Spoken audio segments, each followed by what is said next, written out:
With Zombicide expanding as much as it has, honestly, a roll and write was overdue. I'm just surprised we don't have an unlock Zombicide yet. Hey, I'm Alex Radical from Board Game Co. and today I'm reviewing Zombicide Gear Up, the roll and write zombie experience from the same designer as Cartographers, which is a healthy dose of roll and write experience behind him. But in any case, Zombicide Gear Up is Zombicide, but in a roll and write universe. It's going to have polyomino pieces overlaid on the various zombies you're fighting off. You're going to have two phases to the game, two basic phases. The first phase is going to be 9 cards of dealing with the slow, incoming zombie horde. The zombies are going to have little shapes on them with polyomino shapes that you need to fill using the specific weapons from your characters. And then when you're done all of that, you'll move to the second phase. The second phase is going to be basically the same as the first phase, but instead of facing off against a zombicide horde, a zombie horde, you'll be facing off against one of several bosses in the game, each with their own slight adjustment as to how they play, how you take them down, things like that. And then if you survive, or more specifically if you take down the zombie boss, you win the game. And if you don't, you die. That's basically it. That's Zombicide Gear Up.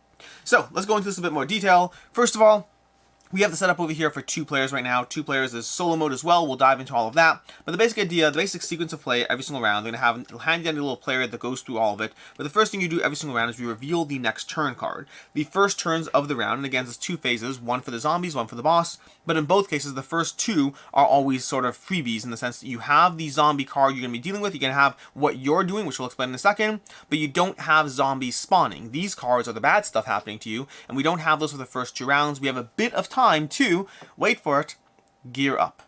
Yeah, sorry about that. In any case, you're going to go ahead and flip that card. This card over here says no zombies move. That's what this symbol over here means. And over here, we are going to use our blue weapons. So we're going to grab our handy little markers over here. And by the way, this is a semi-final production copy, which means these markers are not exactly what you're receiving. This is mostly what you're going to receive in a final production copy, but a few differences, small differences.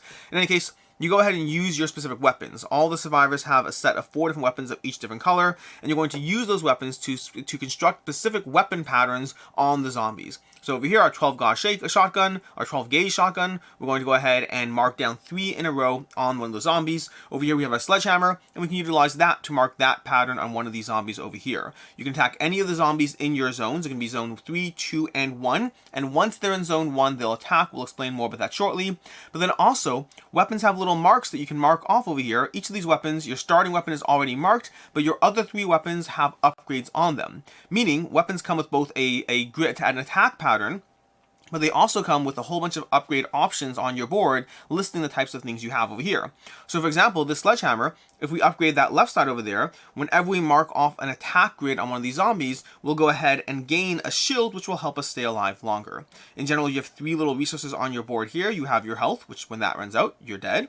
You have your shields, which can be expended instead of health to help you, well, not die. And then you have your bullets, which can be very useful because bullets allow you to draw single little dots on those zombies. And since you can't overlay something you already drawn and you can't go off the edges, you're going to need your bullets. So that's what's happening here. You have your attack grid, you have your attack weapon.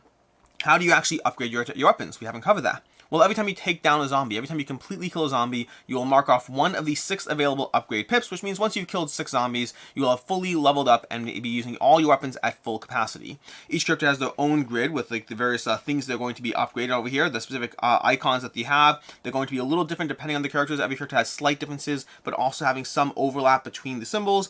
You're going to use those for your weapons, you'll upgrade them, you'll have things like splitting the attack pattern, of knockback, pushing them back, of more defense, of gearing up, different options as far as the upgrades you'll have on the characters. When you're done with all that, when you're done with the whole shooting phase, that's going to be the reveal phase. So you have the attack phase where you reveal the card first, then you have the attack phase where you activate the weapons of the revealed color, and you can spend bullets. Then you have the upgrade phase where for every zombie killed this turn, you gain 1 upgrade. And then you have the zombie walk, which is any zombies will move forward if this revealed a movement pattern. Which means now we're going to go to the spawn boss phase where we reveal and resolve the next spawn card. That's these over here, which we don't have yet. So let's go to the next round. Over here, this is a bad example because I want to show you movement. Let's grab the set aside card every round. There we go. Every round will be 1 card set aside, so you can't perfectly plan around that last card. There's always a state of the unknown. But once again, we'll activate our blue weapons, and this time, all fast zombies will activate. Zombies have 2 speed. There's slow zombies and fast zombies, and then the slow over here as well. And this one moves on both. These runners move on both slow and fast, which means they're going to move, well, as you can imagine, they're moving twice as often.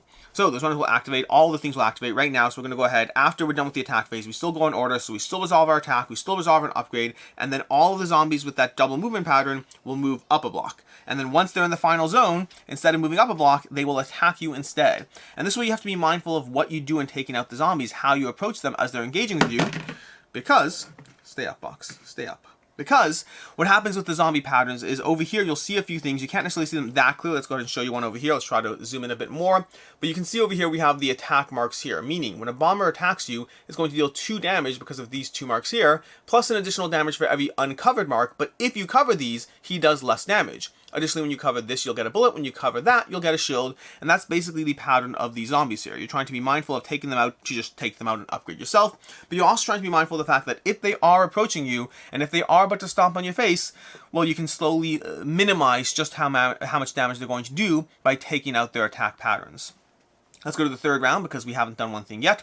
In the third round, when you're done with the whole attack pattern over here, you'll have, oh my gosh, okay, that's not good over here. They're going to be both moving. We're going to have a yellow weapon, and then we reveal this. At the end of that, we're going to look at our corresponding difficulty card, which is currently over here. This is going to be variable depending on the side, which is the difficulty, as well as the player count in the bottom left corner. And right now it says on a B, we're spawning a no regular zombies, but one of these, elite zombies is going to be spawned. We're going to spawn those. All spawn zombies will go into a pool in the center, and then the various survivors can take them on, can pick and choose which zombies to take to themselves so that we can start, well, hurting them, basically. And that is basically what goes on for the first phase. You're going to keep replaying that first phase until you're done, until you are completely done with all the spawn cards, and then regardless of what's left alive in front of you, and generally there will be things left alive in front of you, we'll move to the boss phase. The boss phase is mostly the same basic idea with some small differences. First of all, we're going to have these cards over here instead of these ones over here. So instead of spawning zombies, we will again shuffle up these cards over here. That's what we're going to do over there. We're going to shuffle, sorry, wrong. Here we go. Here we go. We're going to go ahead and shuffle up these cards again, once again, doing the same exact thing, using the same patterns, although we'll go ahead and, just give me 1 second here. Then you're going to go ahead and put down these cards, shuffling these up, putting down the 3 yellows for the phase 2, and then the yellow blues ones for the phase 2 of the boss encounter. Then again, we'll start from the beginning, we'll reveal cards, we'll start attacking things, including attacking the boss now. The boss is now in play, and we'll be cycling between the various players in play in order to hurt them, in order to damage them. This is where you might notice that the boss has a very large amount of stars on their card, and yes, those stars are all going to attack you and cause excessive amounts of harm to you. This is where you find yourself going from, I got this game, to, I don't got this game.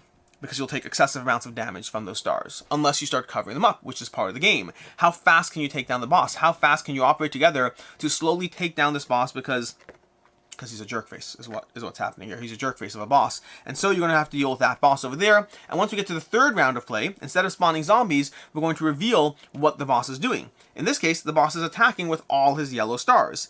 Yes, that is an excessive amount of damage coming your way if you have not taken them off. Now, every boss is going to have their own pattern. Every boss also has an easy and a hard mode, which will all be determined by the difficulty card you use for the game. But over here, for example, every time you encircle a bone spot, you get to completely strike the row and column the bones is in, which can lead to these nice chaining amounts of damage if you take down the Zombicide in the right order. But also, because you're not focusing on the stars as heavily, might also mean that you don't kill, as you don't reduce how effective it is at killing you. We'll continue flipping these cards as you go. Over here, they're going to have an attack over there. We're going to have the stars damage. We're going to have, spawning more zombies, and then you start spawning for the blue as well. Different zombies will have different degrees of effects on them, and how many stars they have, but the zombie fence is going to have the blue stars as well that will start activating once you get to the blue cards. Rinse and repeat until eventually you either upgrade and survive, or until you all die. And that's basically Zombicide Gear Up. Go ahead and go through a sequence of rounds, 18 turns in total, unless you die first, which can happen, trying to take down the zombie boss before it takes down you, and that's it. Polyomino roll and write. So, let's dive into this. Let's dive into the review, starting off with ease of play. Rules are fairly simple. The rulebook is like many Zombicide rulebooks, I find. This falls into a similar pattern of having a lot of information, very well presented, possibly a bit overkill, but I mean, it's not that bad. Just I find that the length of the rulebook does not correlate with the difficulty of the game. This game is very easy to teach, very easy to table, very easy to get up and running, especially if you're familiar with flip and right games, especially if you're familiar with polyomino games. There's a lot of commonalities here, not a lot of things that are new under the sun, just the overlap of associating zombies with it, but it's not functionally that different. You have the zombies heading towards you, attacking you. It all works fairly well, fairly easy to teach, play, and understand. As far as player count, this is a 1 to 6 player game. I've only played this at 1 and 2 players so far. I have not felt the need to dive into this at higher player counts. I would say most of my roll and writes in my collection tend to be played, well, primarily mostly 2-player. Myself and my wife playing our roll and writes, occasionally solo, occasionally 3 and 4. Most of our roll and writes are quick, fast 2-player games. This is different than most of our roll and writes in the sense that I haven't played that many cooperative roll and write games, and technically it's a flip and write, but same difference. But I haven't played that many cooperative games in this genre. I think only maybe 1 or 2 others. But past that, play this one at 1 and 2 players. Would it work at higher player counts?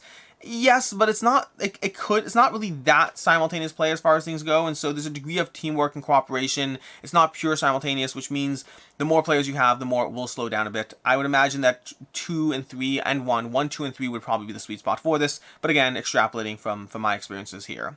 As far as what I like, don't like, and can see others not liking. First of all, the variety in characters and bosses is large. We haven't really heavily talked about this, but we have a whole bunch of characters, 6 characters. They all have slight differences of the way they approach the game in solo mode or not. We haven't even talked about solo mode yet. We'll talk about that briefly.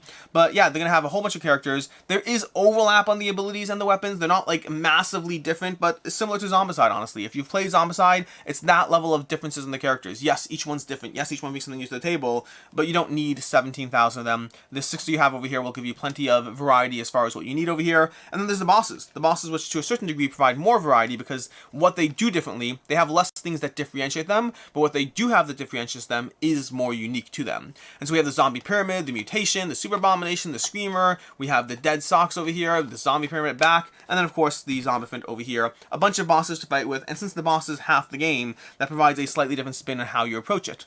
There's also a strong solo mode. Now we haven't talked about this a lot at all, in fact, but there is a strong solo mode over here where you'll have these ally systems instead, where whenever you reveal a card, let's see if we can find one here. Whenever you reveal a card that has an ally symbol over there's a few of these in the deck, you'll have the opportunity to use one of your allies. You'll shuffle these up from the beginning of the game, you'll get an ally, and they have specific attack patterns and abilities, and when you get one of those smiley faces, you get to activate one of them, flipping it face down, and it'll become refreshed next round again. So effectively, each ally can be utilized twice, but one ally may not be in play, depending on which card is set off to the side in the beginning of the round. But yeah, there's going to be an ally system, plus a slightly different card as far as how the front versus back of this and how those operate, but the solo game works well. It works functionally the same because of the nature of being a cooperative roll and write, where you're trying to survive against the game. This is one of the stronger solo games I've had as far as roll and write games, and I would say in general roll and writes do have strong solo modes, but this one worked well for me.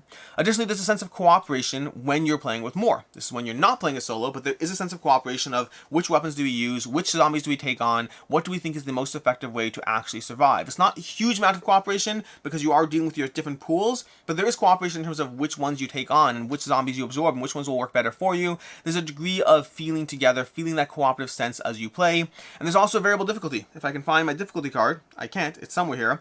I think it's this one over here, this one over here. There's variable difficulties. There's 4 different difficulty levels in terms of what will work for you. Personally, I've been stuck on standard. Standard, I find, has fallen into that category of I like when it comes to cooperative games, where when I win, I feel like I could have lost, and when I lose, I feel like I could have won. That's what standard has been for me. I haven't tried easy at all, and the one time I tried hard, I got stomped on and felt that standard was a better approach. I'm sure I could do better, but for right now, standard works for me, and you have that ability to modulate up and down as necessary.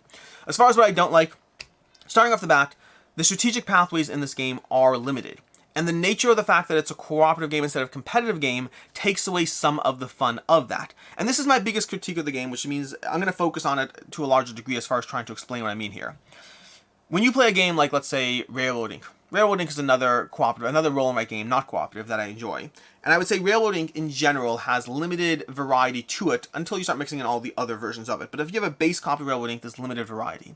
But the approach you take and the small nuances and the difference in the way you place one path and the way you do each small little thing, it still is enhanced because of the fact that I'm competing against you. And I'm trying to figure out ways to attack and approach you and try to win against you. And I find that it always feels tense because of that, even though the differences game to game are fairly minimal. Versus a game like, let's say, Fleet the Dice game or Three Sisters, other roll and write games, I find they have multiple powers and abilities and strong branching pathways that whether you're playing it solo or whether you're playing with other players, there's always reasons to jump in and try something new. There's always a fresh take of, what if I combine this with this with this with this?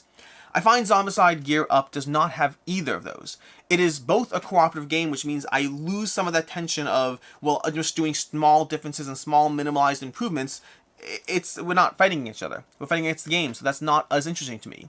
But then also, it doesn't have those cool moments of some massively different way to approach the game, of we're going to have a separate sideboard of powers and abilities and the way we combine things. It doesn't have that either. You have your weapons and your upgrades, and the way you upgrade your weapons is going to be the biggest choice you make. That's not entirely true. The way you assign your damage is also important, but you're not making any grander decisions as far as your overall approach to the game, at least not in my experience. The weapon upgrades are different, but not massively different, and so while I enjoy the overall experience, it neither has that sense of competition, nor that sense of, here's an entirely new way to approach the game. Even trying new characters, while it does give you variety, is not a massive amount of variety. There's always overlap in some of the abilities. Once you've played this game 4 or 5 times, I think you've seen a lot of the experience, which is really my main complaint ultimately, that I think it gets older quickly. It is enjoyable, but I think the nature of the game, at least to myself, means it gets older quickly. And secondly, well, not secondly, that's it. That's it. And additionally, I don't even have anything as far as what I can see others not liking. I tried thinking through it. It's a lighter game. If you don't like lighter games, if you don't like roll and writes, that's as far as what I have as far as what I can see others not liking. For the most part, it is a roll and write, and it falls into most of the things you'd expect from a roll and write. The main areas that I think are worth focusing on is it is cooperative, which is a rarer thing in this genre. And secondly, is the fact that it's more on the lighter side, like a Railroad Inc., as opposed to the more heavy combo-tastic side, like a Hadrian's Wall or the like. Which brings us to final thoughts. Final thoughts on Zombicide Gear Up. I've enjoyed this one. I've had fun with it. I've liked the system. Like most roll and write games that I've played, or most roll and write games even games that feel like roll and write, like Guild of Merchant Explorers, or anything that has that roll and write spin where you're just like, going through a quick sequence, placing things down. This has been an enjoyable time. But I also think it caps out for me. The nature of it being cooperative, and combined with the fact that there's not a ton of variety, is it means that for me, Zombicide Gear Up has been a good time, a good experience, but also one that's not blowing me away. This is a 3.5 out of 5 for me. I like it, I enjoy it. It's going into the bucket of many roll and writes that I like and enjoy, but also don't feel the need to keep in my collection, contrasted with some of the others that I really do love and enjoy, and so far have stuck around. As far as other game recommendations, first of all, there's Silver and Gold. If you're looking for other polyomino games, polyomino experiences that give you a lot of small little optimizations and just placing down polyominoes on grid and on individual cards, the same way you're dealing with these zombies here, well, you're going to have that in Silver and Gold. I might be out of print, but a solid game, and it has a similar feeling because of the nature of each individual card being a new puzzle you're approaching as you go through the game. And then secondly, Cartographers. Cartographers, from the same designer over here, is another polyomino roll and write game that I think gives you a bit more depth, and also is a bit more, well, not a bit more, it's entirely more competitive, which changes the way that I personally approach and enjoy the game. Until next time, I'm Alex Radcliffe from Board Game Co. I hope you found this review helpful, and as always, have a good one.